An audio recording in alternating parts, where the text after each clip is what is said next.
ప్రజల ప్రభు యేసుక్రీస్తు యొక్క గొప్ప ఘనమైన నామములో అందరికీ ప్రభు పేరట శుభాభివందనములు తెలియజేసుకుంటున్నాను. ఈ దినం దేవుడు మనకిచ్చినటువంటి గొప్ప నూతనమైనటువంటి వాగ్దానం, అది యెహోషువ గ్రంథము 3వ అధ్యాయము 7వ లేఖనం. నేడు వారి కన్నుల ఎదుట నిన్ను గొప్ప చేయ మొదలుపెట్టెదను. దేవుడు స్పష్టంగా మరి యథార్థంగా మాట్లాడుతున్నాడు మనందరితో కూడా.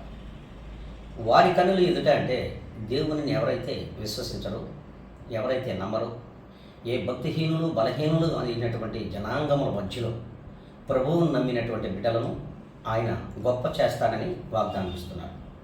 మరి ఈ దినము నుండే నీవు మనము ప్రతి విశ్వాసి కూడా వారి ఎదుట గొప్పగా నిలబడాలి, గొప్పగా కనబడాలంటే ప్రభువుని విశ్వసించి ఆయన మార్గమున స్థిరమైనటువంటి ఈ యొక్క వాగ్దానము చేత నడవగలిగినట్లయితే ఖచ్చితంగా ఈ దినం నుండే నిన్ను గొప్ప చేయడానికి ప్రభువులు వారు సిద్ధంగా ఉన్నారు. మరి నువ్వు సిద్ధంగా ఉన్నావు దేవుని బిడ్డ?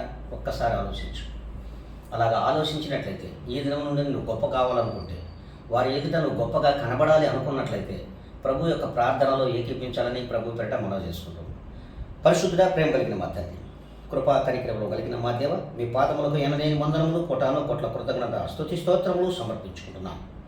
ప్రభా, ఈ దినమున మీరు ఇచ్చినందుకు, ఈ దినం నాయన నీ ప్రియ బిడ్డలందరినీ కూడా దీవించి ఆశీర్వదిస్తున్నాం. అందరి బట్టి వందనాలు.